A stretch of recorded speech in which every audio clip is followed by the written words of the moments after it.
त्या संदर्भामध्ये स्पष्ट काही जाणवत नाही असं आपण म्हणलं आहे।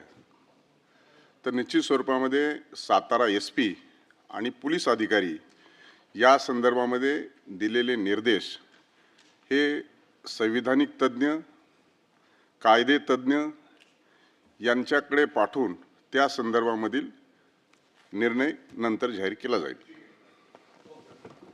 माननीय सभागृह नेते आणि उपमुख्यमंत्री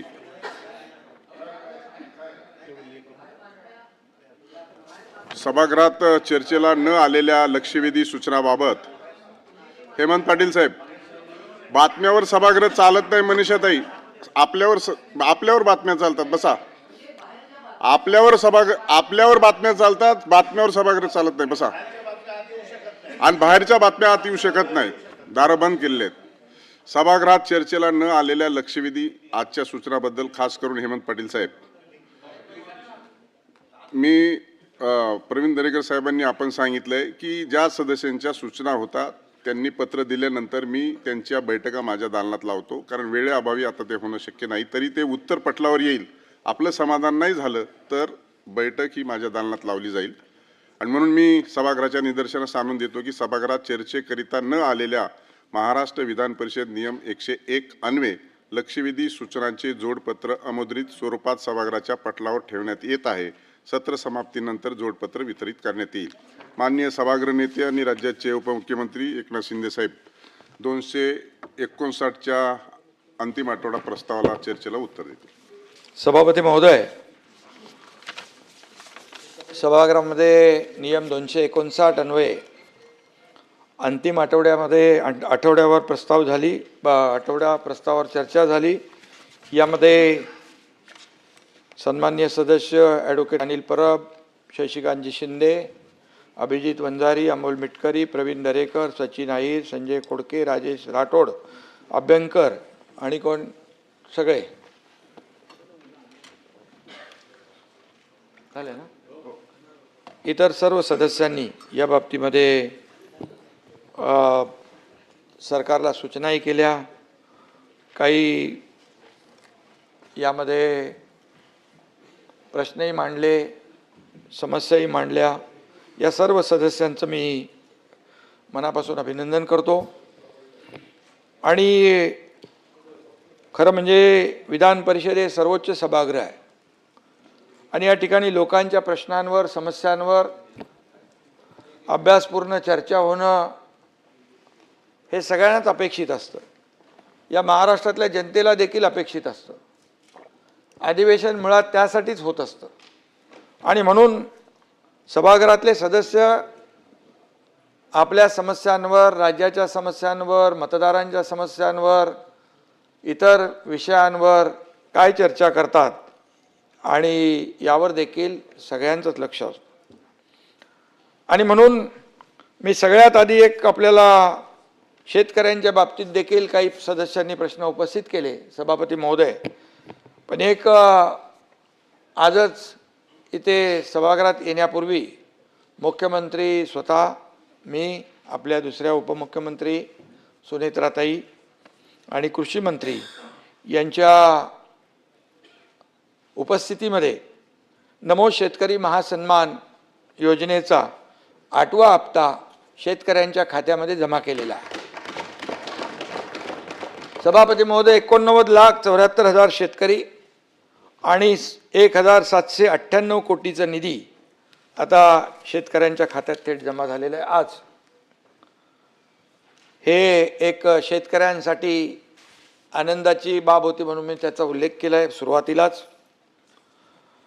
परंतु अंतिम आठवडा प्रस्ताव आणि त्या अन्वये झालेल्या चर्चेमध्ये आपण पाहिलं की जसं अपेक्षित आपल्याला असतं की या सर्वसामान्यांच्या प्रश्नावर विरोधी पक्षाने जोरदार आवाज उठवला पाहिजे, परंतु तो काही जोर बिलकुल दिसला नाही संपूर्ण अधिवेशनामध्ये।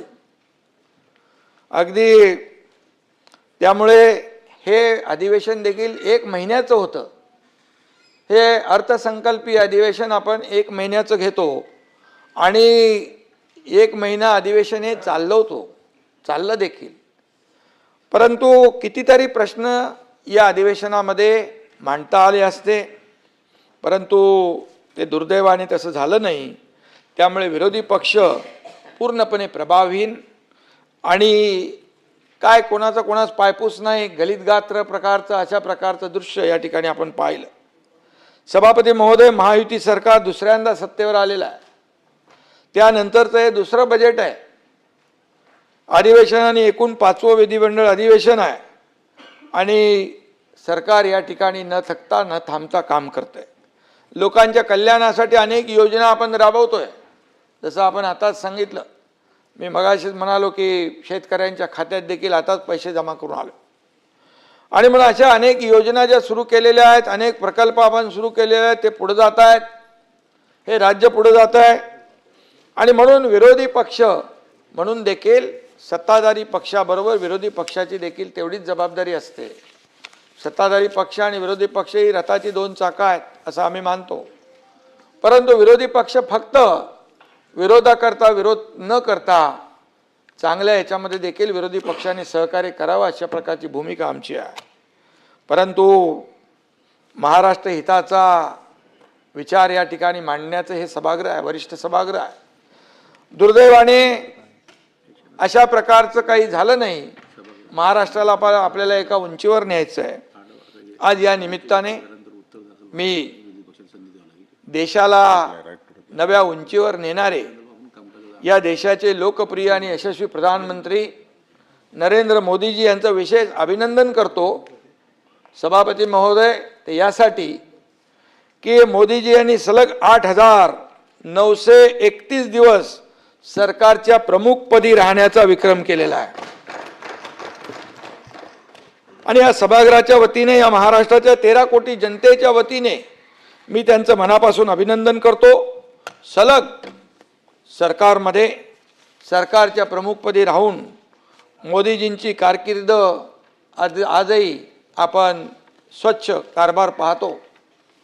भ्रष्टाचाराचा एकही डाग नसलेला प्रधानमंत्री म्हणून त्यांचं नाव लौकिक आहे. बेदाग यापूर्वी देखील मी म्हणालोय, हे बेदाग प्रधानमंत्री आहेत. आणि म्हणून यापूर्वीचं मी काय आता 2014 पूर्वीच्या याच्यात जात नाही आहे. त्यापूर्वीची परिस्थिती काय होती त्याच्यामध्येही मला जायचं नाही आहे. परंतु त्यांनी एकही सुटी न घेता एक समर्पित भावनेनं या देशाला वाहून घेतलेलं आहे आणि या देशाचं नावलौकिक जगभरामध्ये वाढवण्याचं काम ते करत आहेत. त्यामध्ये जर 12 वर्षाच्या कर्तृत्वाचा आणि कामगिरीचा आढावा आपण घ्यायला गेलो तर त्याला दिवस पुरणार नाही. परंतु एक ऐतिहासिक काम त्यांनी केलं आहे आणि म्हणून त्यांच्या नेतृत्वाखाली देश महासत्तेकडे चालला आहे. त्यासाठी आपण राजकारण बाजूला ठेवून पुढे जायला पाहिजे. आणि आपल्याला अभिमान आहे की त्यांच्या $5 ट्रिलियन इकॉनॉमी गोलमध्ये आपलं महाराष्ट्राचं योगदान आपलं मोठं आहे. ही सभागृहाचं कामकाज संपेपर्यंत वाढवण्यात येतं. आपलं महाराष्ट्राचं योगदान मोठं आहे आणि म्हणूनच या ठिकाणी आपण राजकारण न करता या राज्याच्या विकासामध्ये सगळ्यांनी आलं पाहिजे. काल इथं निरोपाचं भाषण होतं. काही लोकांनी निरोपाचं भाषण करता करता आरोपाचंच भाषण सुरू केलं. निरोप समारंभाचा आरोप समारंभ झाला. खरं म्हणजे मी तर चांगलं बोललो होतो.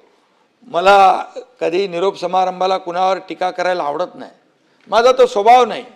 परंतु कालचं जे निरोप समारंभाचा आरोप समारंभामध्ये बदल झाला ते पाहिल्यानंतर सभापती महोदय, दिलीप प्रभावळकरांचा एक चित्रपट आठवला, चौकट राजा. त्यात एक गाणं होतं, मी असा असा कसा वेगळा वेगळा. नीलमताईंना माहीत असेल ते. या सभागृहात काल कवितांचा माहोल होता. टोमणे सम्राट देखील आपण पाहिले आणि मला विंदा करंदीकरांची कविता एक आठवली. काल विंदा करंदीकरांची कविता इथं आली. उंचीनं आपुली वाढते फारसा वाटून हेवा, उंचीनं आपुली वाढते फारसा वाटून हेवा, श्रेय जास्ते त्यास द्यावे एवढे लक्षात ठेवा. ती पूर्वजांची थोरवी, त्या पूर्वजांना गौरवी, तीन कामी आपुल्या एवढे लक्षात ठेवा. ही विंदा करंदीकरांची कविता आहे. काही जण काल म्हणाले सभागृहात आलं नाही तरी चालतं, पण निरोप समारंभाला यायला पाहिजे. सभापती महोदय, हे म्हणजे असं झालं, भजनाला नाही मात्र भोजनाला मात्र न चुकता यायला पाहिजे. आणि म्हणून सभागृहात 6 वर्ष ड्रॉप आणि आलं तर डायरेक्ट सेंड ऑफ, अशा प्रकारची काही परिस्थिती काल पाहिली. करोना संकटापासून शेतकऱ्यांवर आलेली आपत्ती, नैसर्गिक संकट, अतिवृष्टी यासारखे राज्यासमोरील महत्त्वाचे प्रश्न मांडायला जे सभागृहात नव्हते ते काल फक्त आरोप करायला आले होते. आपण इथं विकासाचं गाणं गायला आलोय, विकासाला पुढे न्यायला आलोय, वैयक्तिक सुखदुःखाचं रडगाणं मांडायचं हे सभागृह नाही आहे. परंतु सार्वजनिक जीवनात असलेल्या सर्वांनी एक गोष्ट लक्षात ठेवली पाहिजे. मी एवढंच सांगतो सभापती महोदय, पैर की मोच और छोटी सोच, पैर की मोच और छोटी सोच हमें आगे बढ़ने नहीं देती. टूटी कलम और औरों से जलन, टूटी कलम और औरों से जलन खुद का भाग्य लिखने नहीं देती. काम का आलस और पैसों का लालच हमें महान बनने नहीं देती. बोलो अभी, दुसऱ्याचा हेवा करून आपल्याला काही मिळू शकत नाही. दुसऱ्याची रेष छोटी करून आपली रेष मोठी होत नाही. त्यासाठी आपली रेष मोठी करावी लागते आणि ती कामाच्या माध्यमातून करावी लागते. हे मी मुद्दाम या ठिकाणी सांगतो. मी हे बोलणार नव्हतो, परंतु सगळ्यांनी चांगल्या भावना मांडल्यानंतर या ठिकाणी जे काही उत्तर आलं त्या उत्तरामुळे या ठिकाणी मी हे बोलतोय. कोविड काळात केलेल्या कामाचं एक पुस्तक काढा, त्याचं डॉक्युमेंटेशन करा, अशी विनंती मुख्यमंत्री महोदयांना केली. चांगली मागणी आहे, चांगलं आहे, करायलाच पाहिजे, ते आठवण आपल्याला राहिलीच पाहिजे. पण त्यात बऱ्याच गोष्टी घ्याव्या लागतील.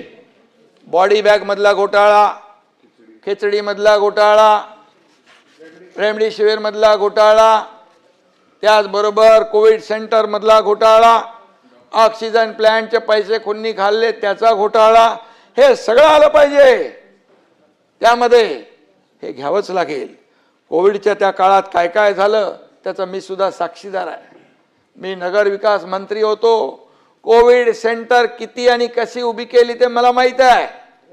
कुठल्या प्रकारे कशा पद्धतीने दिवस रात्र मेहनत करून या ठिकाणी कोविड सेंटर पहिला आम्ही बीकेसी मध्ये उभं केलं, मला आठवत आहे.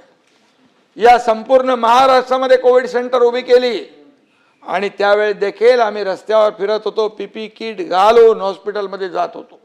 हे देखील या महाराष्ट्रातल्या जनतेने पाहिलेलं आहे. पण कोविडच्या काळात काय काय झालं आपण पाहिलं.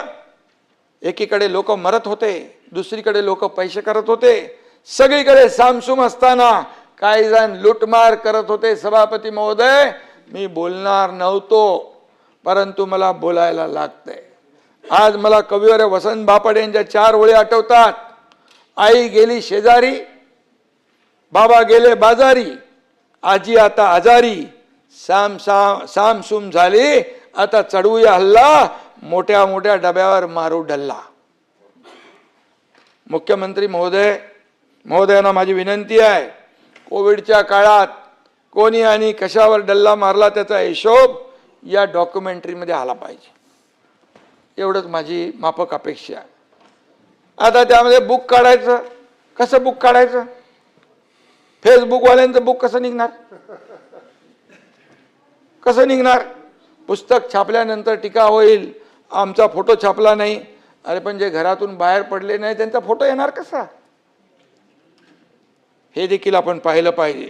आणि म्हणून काल सभागृहात विंदांच्या कविता सादर केल्या. मला वाटलं तुम्ही आक्षेप घेल, कविता चोरल्या म्हणून.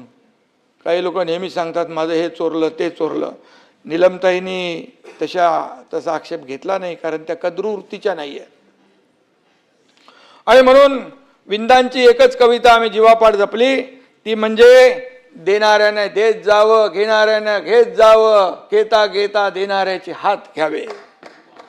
आणि म्हणून सभापती महोदय, आम्ही देणारे आहोत, आम्ही घेणारे नाही आहोत. या साऱ्या महाराष्ट्राने पाहिलंय की आम्ही आतापर्यंत जे देत आलो, या महाराष्ट्राच्या मला काय मिळालं यापेक्षा महाराष्ट्रातल्या जनतेला काय मिळालं हे पाहणारे आम्ही लोक आहोत. आणि म्हणून खुर्चीचा मोह आम्हाला नाही. आमचा अजेंडा फक्त आणि फक्त या राज्याचा विकास, या राज्यातल्या सर्वसामान्य लोकांच्या जीवनामध्ये बदल घडला पाहिजे. या राज्यातल्या सर्वसामान्य लोकांना, शेतकरी असतील, कष्टकरी असतील, लाडक्या बहिणी असतील, लाडके भाऊ असतील, यांच्या जीवनामध्ये बदल घडला पाहिजे, ही आमची भूमिका आहे. आणि म्हणून आमचा अजेंडा स्वच्छ आहे. 2.5 वर्षाचा मुख्यमंत्री पदाचा काळ देखील आपण पाहिला. त्यानंतर आता देवेंद्रजीचा 1-1.5 वर्षाचा काळ देखील पाहतोय. महाराष्ट्र आता विकास आता लांबणार नाही, महाराष्ट्र आता थांबणार नाही. ही भूमिका आम्ही देवेंद्रजी, आम्ही आणि अजितदादांनी घेतली. दुर्दैवाने अजितदादा आज नाही आहे. आणि म्हणून काही लोकांनी साताऱ्याच्या मुद्द्यावरून विरोधकांनी उचकवण्याचा प्रयत्न केला. सभापती महोदयांनी त्यावर आता आपलं रुलिंग दिलेलं आहे. परंतु आम्ही आमची भांडणं जी आहेत ती सोडवण्याला आम्ही समर्थ आहोत. परंतु मी एवढंच सांगतो की निवडणुकांमध्ये कोणी कुणाच्या कानफटात मारली, या महाराष्ट्रातल्या जनतेने जो धडा शिकवला, या महाराष्ट्रातल्या जनतेने जे म्हणत होते न्यायालयात, जनतेच्या न्यायालयात जाऊ, जनतेच्या न्यायालयात, जनतेने दाखवून दिलं, तुमची जागा दाखवली. आणि म्हणून यामध्ये जे काय घडलेलं आहे, ह्या जे काय घटना झालेली आहे 2 मंत्र्यांच्या बाबतीत, आमदार खासदारांच्या बाबतीमध्ये मुख्यमंत्री त्याच्यावर जरूर कारवाई करतील याचा विश्वास आम्हाला आहे. आणि म्हणून काही लोकांनी वाघ आणि वाघाच्या शेपटीचा उल्लेख केला.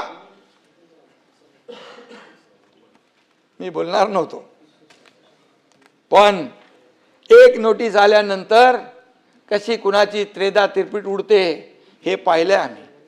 कोण कोणाच्या पायावर लोटांगण घालतो हे आम्ही पाहिलंय. मला हे सांगायची वेळ येऊन देऊ नका.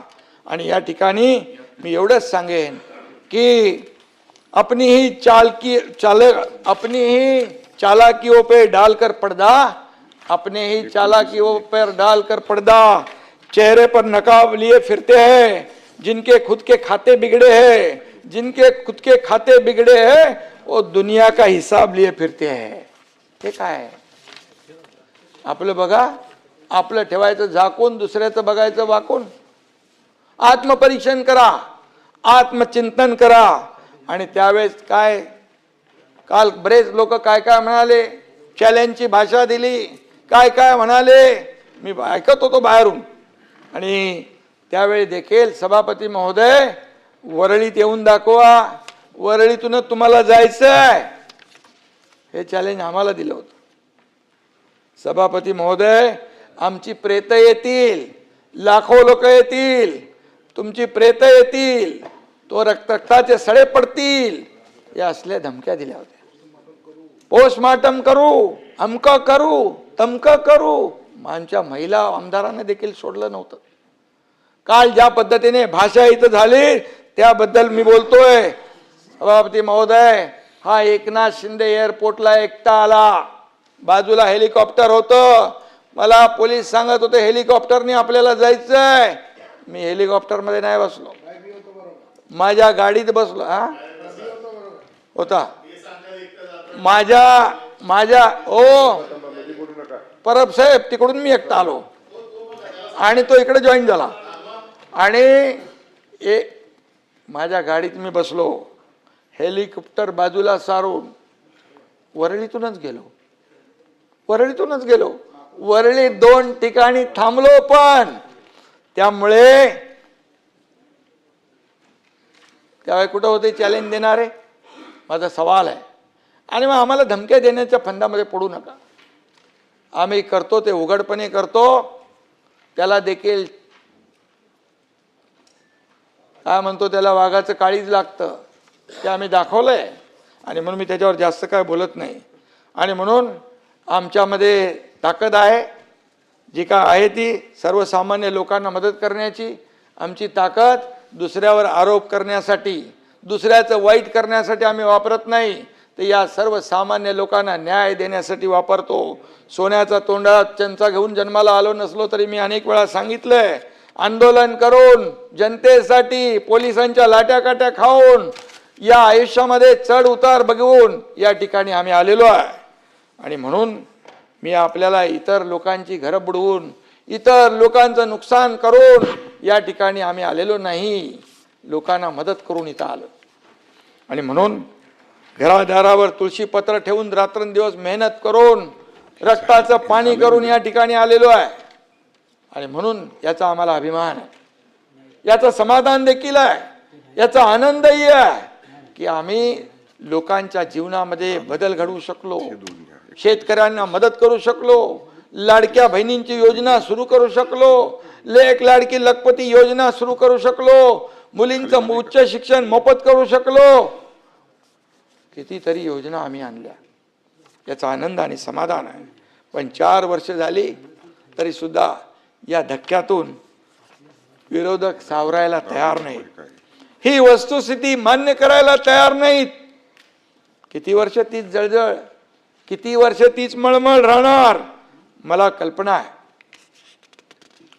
महाराष्ट्रात गेल्या न शोभणारा प्रकार या गेल्या आठवड्यामध्ये नाशिकला घडलाय, संतापजनक आहे.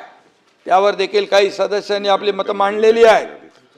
घटना तळपायाची आग मस्तकात नेणारी आहे, अतिशय दुर्दैवी आहे, माणुसकीला काळीमा फासणारी आहे.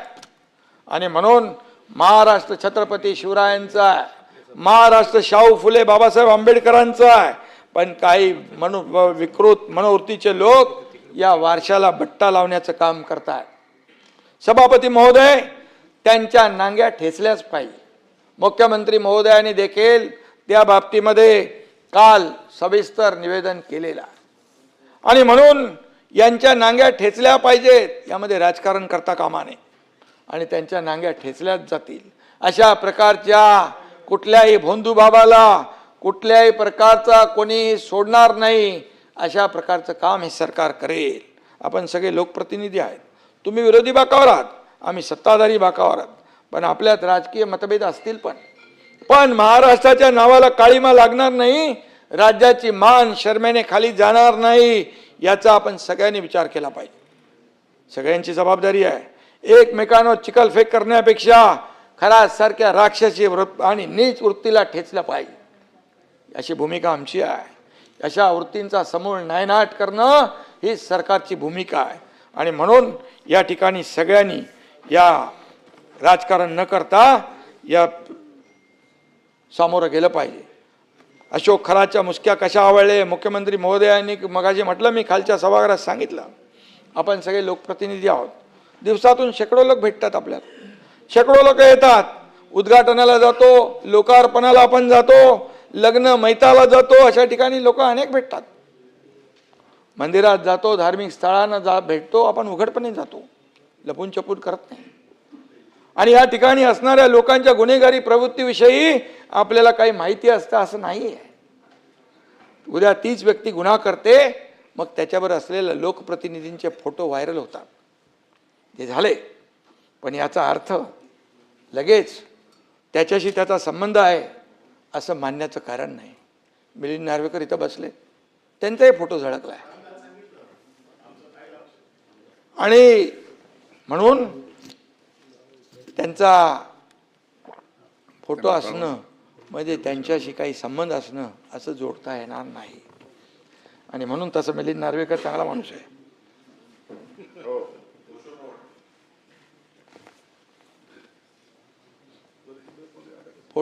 फोटोचं बोललात तुम्ही, पण काही लोकांचे तर फोटो आहेत. पण अनिल राव त्या खरातसाठी शेतकऱ्यांचं तोंडचं पाणी कुणी दिलं, हे आहे इकडं आहे. आपण नाही, हे जी आर आहे, हे माझ्याकडे जी आर आहे. आणि म्हणून तुम्हाला सांगतो, जेव्हा आरोप करतो तेव्हा समोरच्याकडे एक बोट असतं, 2 बोटं असतात, पण 3 बोटं आपल्याकडे असतात. हे प्रत्येकाने ठरवलं पाहिजे. मी बघा असा आरोप करणारा माणूस नाही आहे, मला ते आवडत पण नाही. पण जेव्हा मला कोणी डिवचतो तेव्हा त्यावेळेस मला बोलावंच लागेल. आणि त्यामुळे मी खुला मनाचा माणूस आहे. माझं सगळं काही लपून छपून मी काय काम करत नाही. जे करतो ते अगदी मोकळ्या ढोकळ्या आणि उघडपणाने करतो. आणि म्हणून 48 किलोमीटर पाईपलाईन, ही पाईपलाईन कोणी टाकली, हे सगळं जास्ती काय मला बोलायचं नाही. पण काही लोक जास्त बोलले तर मात्र बरेचसे राज माझ्याकडे आहेत. ताज का राज राजी रहने दो. सभापती महोदय आणि आपल्या सगळ्यांना सांगतो मी, आपल्याला नाही, जे आरोप करतात त्यांना, ताज का राज राजी रहने दो.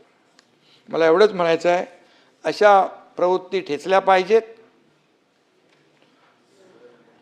अशा लोकांना फासावर लटकवलं पाहिजे. त्यासाठी कायदा अधिक मजबूत करायचा असेल तो केला पाहिजे. आणि अशा प्रकारच्या वृत्तींना जरब बसली पाहिजे. अशा प्रकारच्या घटना त्याची पुनरावृत्ती पुन्हा होता कामा नये, हेही पाहिलं पाहिजे. तात्काळ ते आणि म्हणून सभापती महोदय, शेती, उद्योग, पायाभूत सुविधा, शिक्षण सगळ्या क्षेत्रामध्ये एक नवीन ऊर्जा निर्माण झाली आहे. खर्च आणि उत्पन्न यांचा चांगला ताळमेळ घातलेलं बजेट माननीय मुख्यमंत्री देवेंद्र फडणवीसजी यांनी सादर केलं. काही लोकांना वाटत होतं बजेट कोलमडून जाईल, काही लोकांना वाटलं होतं सगळ्या योजना बंद पडतील.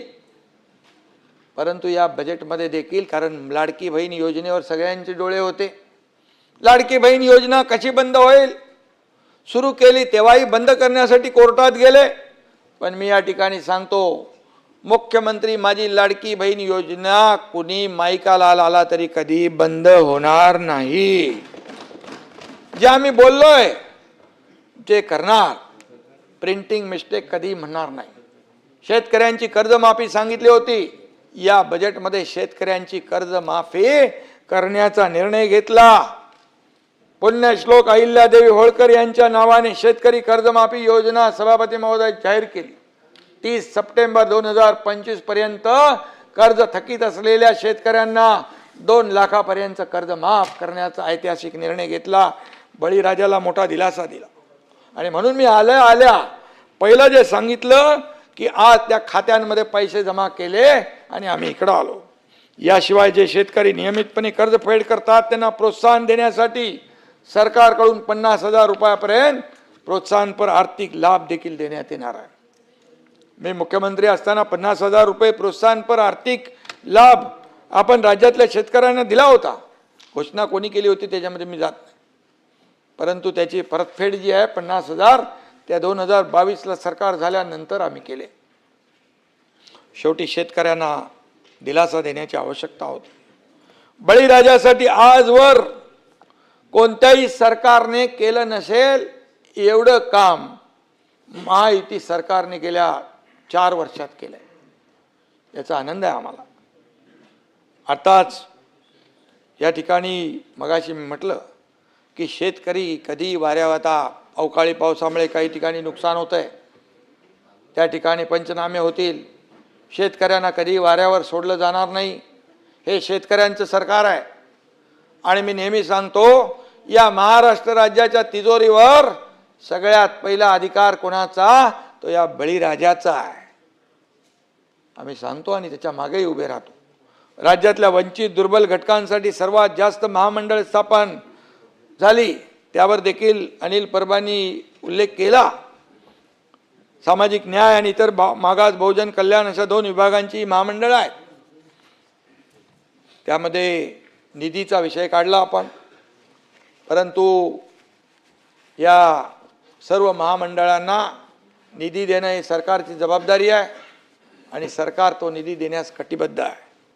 कुठल्याही परिस्थितीमध्ये त्या महामंडळाला अडचण येणार नाही याची काळजी सरकार जरूर घेईल. त्याचबरोबर सभापती महोदय, गृहनिर्माण विभागाच्या माध्यमातून देखील काही लोकांनी इथं प्रश्न उपस्थित केले. मला आनंद आहे.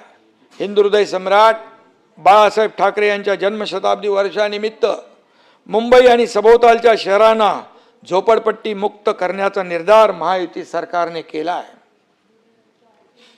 त्यासाठी हिंदुहृदय सम्राट बाळासाहेब ठाकरे नागरी लोक कल्याण अभियान आपण राबवतोय. मुंबईत आजही मोठ्या झोपडपट्ट्या आहेत. यापैकी 50 एकरपेक्षा मोठ्या झोपडपट्ट्यांचं क्लस्टर या ठिकाणी त्याला मंजुरी आपण दिलेली आहे. या झोपडपट्ट्या ज्या आहेत त्याचं बायोमेट्रिक सर्वेक्षण प्लॅनिंग करून अधिकृत क्लस्टर म्हणून मान्यता देण्याची कार्यवाही फास्ट ट्रॅकवर पूर्ण केली जाईल. जास्तीत जास्त क्लस्टर योजनांची निविदा प्रक्रिया तातडीने राबवली जाईल.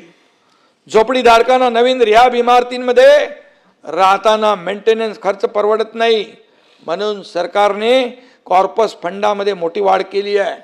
यापूर्वी सभापती महोदय कॉर्पस सरसकट 40,000 रुपये प्रति सदनिका होता.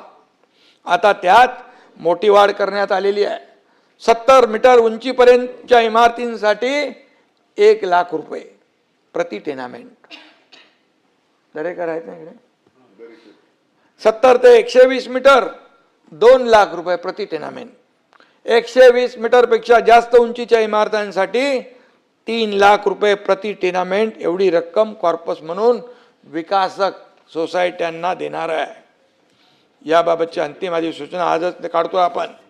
यामुळे रिहाब इमारतींची देखभाल योग्य रीतीने होईल. झोपडपट्टी वासियांना बिल्डिंग इमारतीमध्ये गेल्यानंतर काळजी मुक्त राहता येईल. सरकारच्या माध्यमातून राबवलेल्या योजनांमध्ये आजवर 180, 225, 269 चौरस फूट आकाराची घरं देण्यात आली. त्या सर्वांना पुन्हा 30 वर्षे थांबावं लागत होतं रिडेव्हलपमेंटसाठी. आता आम्ही तो अन्याय दूर करत आहोत. यापैकी अनेक इमारती मेंटेनन्स अभावी जीर्ण झाल्यात. या इमारतींचा पुनर्विकास हाती घेतला जाईल. त्या इमारतीमधल्या रहिवाशांना 300 चौरस फूट घरं मिळतील असा देखील निर्णय आपण अनिलराव घेतला आहे. या धोरणाची अंमलबजावणी आता लवकर सुरू होईल. मुंबई स्लम फ्री करताना नवीन झोपडपट्ट्या वाढू नयेत यासाठी देखील दक्षता घेतलेली आहे. कडक उपाय त्याच्यामध्ये योजलेले आहेत. नवीन हाऊसिंग धोरणामध्ये बाळासाहेब सांगायचे 40 लाख लोकांना मोफत घरं द्या. त्यावेळेस लोकांना ते सत्य नव्हतं, परंतु ते आम्ही सुरू केलं आहे. रमाबाई आंबेडकर नगर, कामराज नगर 17,000 लोकांची पुनर्विकास योजना सुरू झाली आहे. SRA आणि MMRDA करते आहे. काही ठिकाणी SRA, म्हाडा आणि सिडको करते आहे. अशा अनेक योजना जॉईंट व्हेंचरमध्ये आपण पुढे नेतो आहे. या धोरणांची अंमलबजावणी सुरू झालेली आहे. मुंबई स्लम फ्री करताना ते सांगितलं SRAने अद्ययावत नेत्रम तंत्रज्ञान विकसित केलं आहे. सॅटेलाईटद्वारे मुंबईत किती नवीन झोपड्या वाढल्या याचं मॉनिटरिंग केलं जाईल. MMRDA, मुंबई महापालिका, म्हाडा आणि शासकीय जमिनीवर नव्या झोपड्या उभ्या राहिल्या आहेत याचं मॉनिटरिंग दर 4 महिन्यांनी केलं जाणार. या जागांवर कुठल्याही नव्या झोपड्या उभ्या राहणार नाहीत. घुसखोरांना तिथं अतिक्रमण करू दिलं जाणार नाही. आणि मुंबई ही मुंबईकरांची आहे, बाहेरून येणाऱ्या घुसखोरांची, बांगलादेशींची नाही. हाऊसिंग फॉर ऑल हे आमचं महत्वाकांक्षी धोरण आहे. ही वेगवेगळ्या योजनांच्या माध्यमातून पूर्ण करतोय आपण. काही क्षेत्रामध्ये विशेषतः उपनगरात किंवा एअरपोर्ट जवळ पुनर्विकास योजना फिजिबल होत नाही हाईट रेस्ट्रिक्शनमुळे. ती कोंडी देखील दूर करण्याचा निर्णय आम्ही घेतला आहे. TDR देऊन TDRच्या माध्यमातून तो शब्द देखील आम्ही पूर्ण करतोय. प्रत्येकाला 300 चौरस फुटापर्यंत अधिकार आणि 500 चौरस फुटापर्यंत फ्री रिकन्स्ट्रक्शन यासाठी इन्सेंटिव्ह FSI ची तरतूद यामध्ये केलेली आहे. यामुळे मुंबईतले सर्व भागात रिडेव्हलपमेंट जे थांबलेले आहेत या रिडेव्हलपमेंटला चालना मिळेल आणि जे रखडलेले प्रकल्प जे आहेत मार्गी लागतील. जे कल्याण, डोंबिवली, अंबरनाथ, बदलापूर, इकडे वसई, विरार, वांगणी, नाला, सोपारापर्यंत गेलेले लोक हे मुंबईकर बाहेर केलेले पुन्हा मुंबईत आणण्यासाठी हे प्रकल्प आम्ही करतोय. आणि म्हणून बाळासाहेबांच्या स्वप्नातली झोपडपट्टी मुक्त मुंबई आता केवळ स्वप्न राहणार नाही, ती वास्तवात आणण्याचा प्रयत्न आम्ही करतोय. आणि म्हणून या अभियानामुळे लाखो झोपडपट्टीवासियांना हक्काचं मोठं सुसज्ज देखभाल योग्य घर मिळेल. मुंबई अधिक सुंदर, स्वच्छ आणि सर्वसमावेशक होईल. आणि म्हणून मी आपल्याला एवढंच सांगतो की आता इथं प्रवीण दरेकरांचा पण आहे ना आपला कुठला तो स्वयं पुनर्विकास, यामध्ये देखील स्वयं पुनर्विकासाच्या माध्यमातून छोट्या छोट्या ज्या इमारती आहेत त्यांचा देखील ते नगरविकासचे काही निर्णय आपल्याला शिथिल करायचे आहेत, काही बदल करायचे आहेत, ते देखील आपण या ठिकाणी करू. घोषणा नुसत्या आम्ही करत नाही.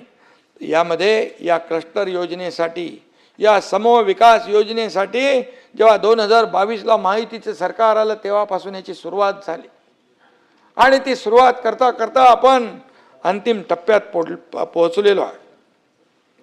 त्याचबरोबर महामंडळांच्या बद्दल मी मगाशी बोललेलो आहे आणि कुठल्याही परिस्थितीमध्ये कुठलेही लाभार्थी त्या महामंडळाची लाभार्थी वंचित राहणार नाहीत याची काळजी आपण घेऊ. परंतु या ठिकाणी स्वतःच्या स्वार्थासाठी आपल्या लोकांना, कुटुंबाला आणि राज्याला सुद्धा वेटीला काही लोक धरतात. ते शेवटी आपण त्यांचा देखील बंदोबस्त या ठिकाणी पोलीस करतायत आणि म्हणून पोलीस दिवसेंदिवस स्वतःला अपडेट करतायत.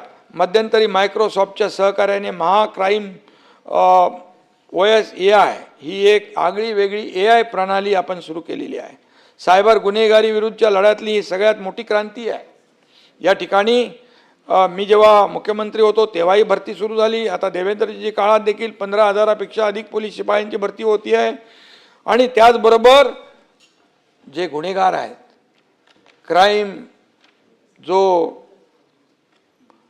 गुन्हे सिद्ध करण्याचं जे काही प्रयत्न आहेत ते यशस्वी होत आहेत. कन्व्हिक्शन रेट जो आहे तो वाढतो आहे, कारण गुन्हा सिद्ध होऊन त्याला सजा लागली तर त्या गुन्ह्यावर जरब बसते. आणि म्हणून संपूर्ण देशात जर आपण विचार केला तर शहरी गुन्हेगारीमध्ये पहिल्या 5 क्रमांकात राज्यातील एकही शहर नाही. महिलांवरील अत्याचार हा समाज, अनेक लोकांनी त्याच्यावर विषय मांडला होता. महिलांवरील अत्याचार हा समाजाला कलंक आहे आणि म्हणून एका महिलेवर जरी अत्याचार झाला तरी तो सहन करता येणार नाही. आता कायद्यामधील काही तरतुदींमुळे महिलांचा पोलिसांवरचा विश्वास वाढला आहे. महिला तक्रारी करायला पुढे येऊ लागलेल्या आहेत. महिला अत्याचार प्रकरणात 60 दिवसात चार्जशीट दाखल होते. डायल 112 कॉलचा रिस्पॉन्स टाईम 7 मिनिटं 17 सेकंद आणि महिलांसाठी 7 मिनिट 31 सेकंद असा आहे. हा रिस्पॉन्स टाईम देशात दुसऱ्या क्रमांकावर आहे सभापती महोदय, आणि लवकरच तो पहिल्या क्रमांकावर येईल. यामध्ये माझ्याकडे पूर्ण डिटेल आकडेवारी आहे. गुन्हेगारीमध्ये झालेली घट आहे, बाकी काय काय जे आहे गृह विभागामध्ये. पोलीस काका, पोलीस दिदी, दामिनी पथक, निर्भया पथक, भरोसा सेल सुरू आहे. पीडितांसाठी 124 काउन्सिलिंग केंद्र आहेत. पोक्सो कायद्याच्या बाबतीत राज्य शासन गंभीर आहे. यात विशेष कृती दल स्थापन करण्यात आलं आहे. तसेच 1098 ते शंभराज ते एक असं अपवाद सोडून त्यांच्याशी बोलतो, चांगल्याच लोकांसाठी बोलतो. आणि म्हणून एक विशेष कृती दल स्थापन केलं आहे. 1098 टोल फ्री क्रमांकावर मदत करण्यात येते. ड्रगचा विषय देखील इथं काढला आहे. ड्रग विरोधी देखील लढा तीव्र करण्यात आलेला आहे. अंमली पदार्थांसाठी गेल्या वर्षभरात 1438 गुन्हे दाखल केले. 1651 जणांना अटक केली. MD ड्रग संदर्भात 737 गुन्हे दाखल केले. 1289 आरोपींना अटक झाली. आणि मगाशी आपण बघितलं कुठून आणले, बाहेरून, परदेशातून देखील पळालेले 4 आरोपी सौदी अरेबिया, दुबई इथून अटक करण्यात आलेली आहे. त्यामुळे या सर्व गुन्हेगारांना जरब बसवण्यासाठी सरकार काम करत आहे. राज्यातला नक्षलवाद समूळ नष्ट करण्याकडे देखील वाटचाल सुरू आहे. मी या ठिकाणी सांगू इच्छितो, या देशाचे गृहमंत्री अमित शाह साहेबांनी देखील नक्षलवाद मुक्त भारत हे अभियान सुरू केलेलं आहे.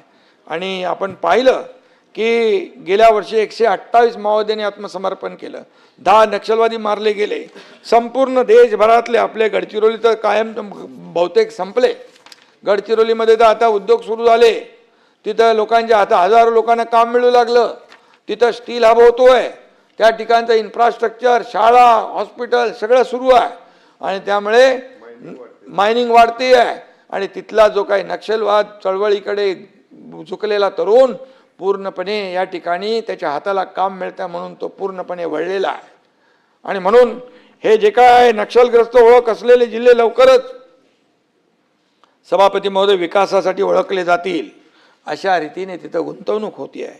नक्षलमुक्त भारत हे अभियान जे कणकर गृहमंत्री अमित शाह साहेब राबवत आहेत त्यांना यश मिळतं आहे. आणि म्हणून सभापती महोदय राज्याच्या विविध शहरामध्ये CCTVच्या बाबतीमध्ये काही लोकांनी विचारलं, तिकडे प्रकल्प आपण राबवतोय, पोलीस ठाण्यांमध्ये CCTV बसवले आहेत, 1089 पोलीस ठाण्यामध्ये 12,000पेक्षा जास्त कॅमेरे लावले आहेत.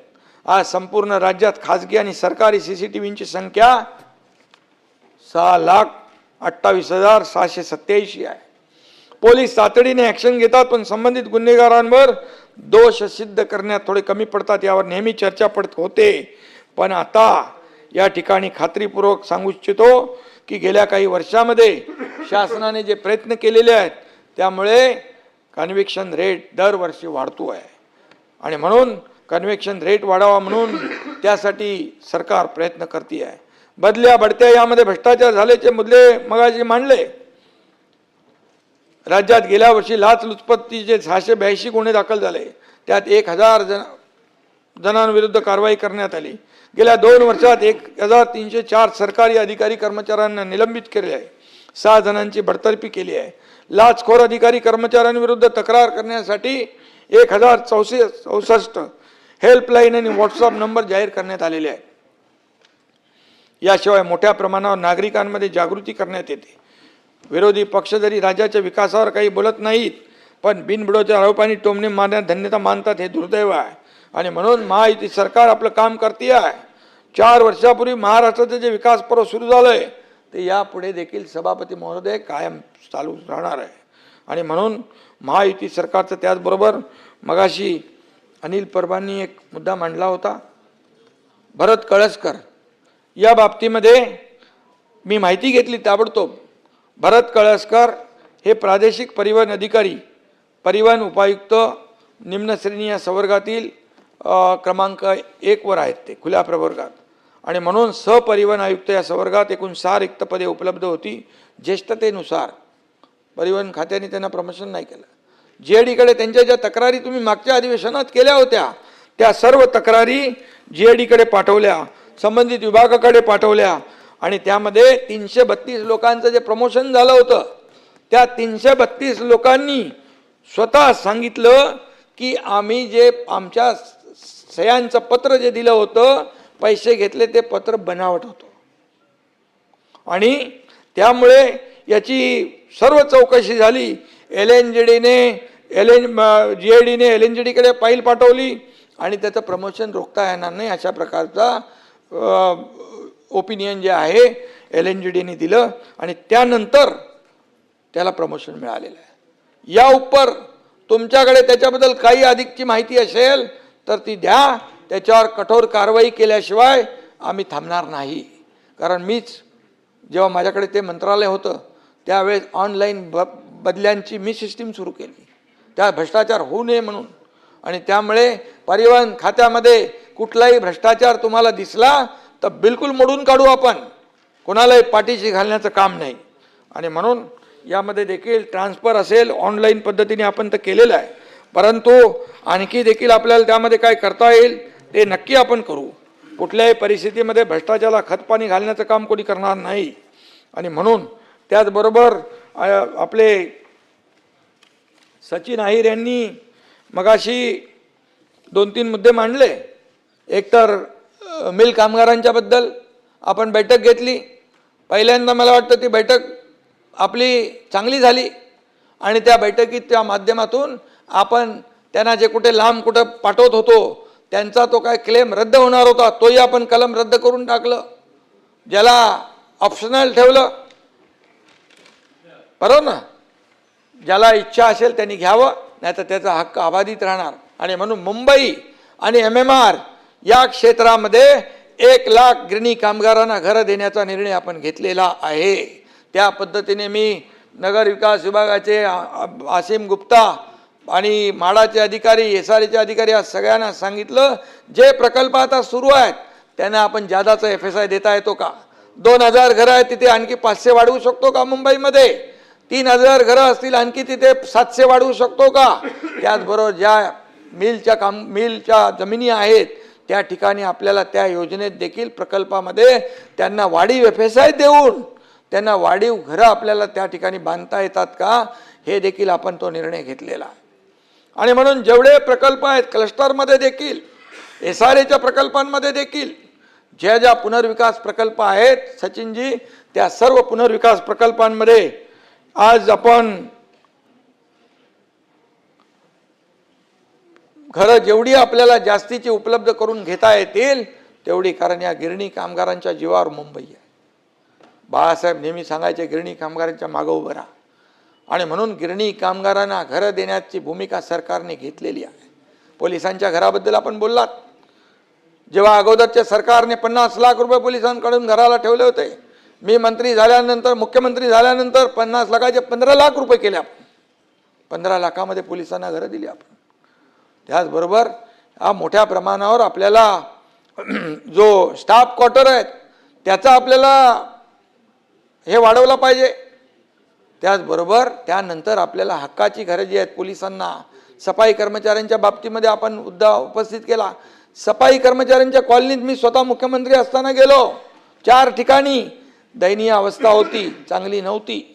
पहिले आयुक्त त्यावेळेस मला वाटतं चहल होते, त्यांना बोलून सांगितले आज सगळ्या सफाई कर्मचाऱ्यांची जी काही लोक मुंबई स्वच्छ करतात, हा खरा मुंबई स्वच्छ करणारा सफाई कर्मचारी आहे, त्याला त्याच्या घराची चिंता असता कामा नये. आज बघा जाऊन त्या ठिकाणी सोयी सुविधा दिल्यात. त्यांचा पुनर्विकास जो करायचा आहे तो आश्रय योजना, त्याचबरोबर दुसरी एक योजना आहे आपली, एक आश्रय योजना आहे आणि श्रमसाफल्य योजना आहे. या योजनांमधून देखील आपल्याला त्यांना घरं द्यायची आहेत. आणि त्यामुळे आपल्याला मी एवढंच सांगतो, आपण जे घरांचा मुद्दा उपस्थित केलेला आहे याला न्याय देण्याचं काम सरकार करेल आणि त्या बाबतीमध्ये काम सुरू झालेलं आहे. सुपर मॅक्सच्या बाबतीमध्ये देखील आपण म्हणालात, सुपर मॅक्सच्या बाबतीमध्ये देखील NCLT मध्ये गेलेत. NCLTच्या लोकांना बोलून सांगितलं, आपले जे काय इथं असीम गुप्ता आहेत त्यांना सांगितलं आपल्या विभागाने देखील, कामगार विभाग असेल, आपले जे विभाग आहेत त्याने इंटरव्ह्यू करा, कारण त्याचे पैसे हिशोब दिल्याशिवाय कुठली परवानगी त्याला देता येणार नाही, असं देखील आपण निर्णय घेतलेला आहे. आणि मग NCLT मधून कमी पैशामध्ये घेतात आणि त्या ठिकाणी टोले जंग इमारती उभ्या राहतात, हे होणार नाही. आणि म्हणून जोपर्यंत कामगारांचे पैसे दिले जात नाहीत तोपर्यंत त्या ठिकाणी कुठल्याही प्रकारची परवानगी दिली जाऊ नये, अशा प्रकारचे स्पष्ट निर्देश दिलेले आहेत. शिवोच्या बाबतीमध्ये आपण सांगितलं आहे, उरणचं, या बाबतीत देखील तात्काळ कारवाई करू आपण. आणि बाकी तर मी इतर जे काही मुद्दे मांडलेले आहेत त्या बाबतीत बोललो आहे. काही राहिलं असेल त्यांच्या सर्व निवेदनाची, त्यांच्या सूचनाची या ठिकाणी नोंद पूर्णपणे घेतलेली आहे. अनिल परब साहेबांचं तर माझ्याकडे 3 पानी उत्तर तयार आहे आणि त्यामुळे तुमच्या सर्व नोंदी ज्या आहेत, तुमच्या सूचना आहेत त्याची दखल घेतलेली आहे. तुम्हाला एक बैठक देखील मी सांगितलं होतं आज लावा, परंतु आज सगळं गडबड झाली याच्यामध्ये. पण BDD, चाळवी, चाळ आणि यांचे जे काही विषय आहेत या संदर्भामध्ये तात्काळ आपण बैठक लावू. त्या बैठकीमध्ये जे काय सर्व अधिकाऱ्यांना सोबत घेऊन स्वयं पुनर्विकासाला बैठक ती लावतो आपण. तुमचं मी स्वतः नाव घेतलं ना. आणि त्यामुळे या सर्व ज्या काही आजच्या सूचना आहेत या सूचनांचा नक्कीच आम्ही विचार करू. आणि मी सभापती महोदय एवढंच सांगतो की जाता जाता एक अधिवेशन जे आहे हे अधिवेशन सर्वसामान्य राज्यातल्या लोकांना न्याय देण्यासाठी असतं. आणि म्हणून याचा पूर्णपणे या वरिष्ठ सभागृहाचा या अधिवेशन काळामध्ये सगळ्यांनी या राज्यातल्या जनतेसाठी आपण वापर केला पाहिजे. जनतेला न्याय मिळवून देण्यासाठी या ठिकाणी मुद्दे उपस्थित केले पाहिजेत, अशी भूमिका सरकारची आहे. आणि 1 महिना आपलं अधिवेशन चाललेलं आहे. सरकार प्रत्येक तुमच्या प्रश्नाला उत्तर द्यायला बांधील आहे, उत्तर द्यायला तयार आहे. फक्त आपण या पद्धतीने त्या ठिकाणी लोकांचे प्रश्न मांडले पाहिजे आणि एवढंच माझी आपल्याकडून अपेक्षा आहे. मी फक्त जाता जाता एवढंच सांगतो, एक भाषण संपवताना एक 4 ओळी ज्या आहेत त्या मी बोलू. चांगलं तुम्हाला तर मी काय शिव्या द्यायचं काम करत नाही. मनातलं बोलणार आहे ते, तुमच्या मनातलं बोलतील. वरळीला येऊन दाखवा बोलले, मग मी काय करू. आणि मी काय कोणाला वैयक्तिक बोललेलो नाही.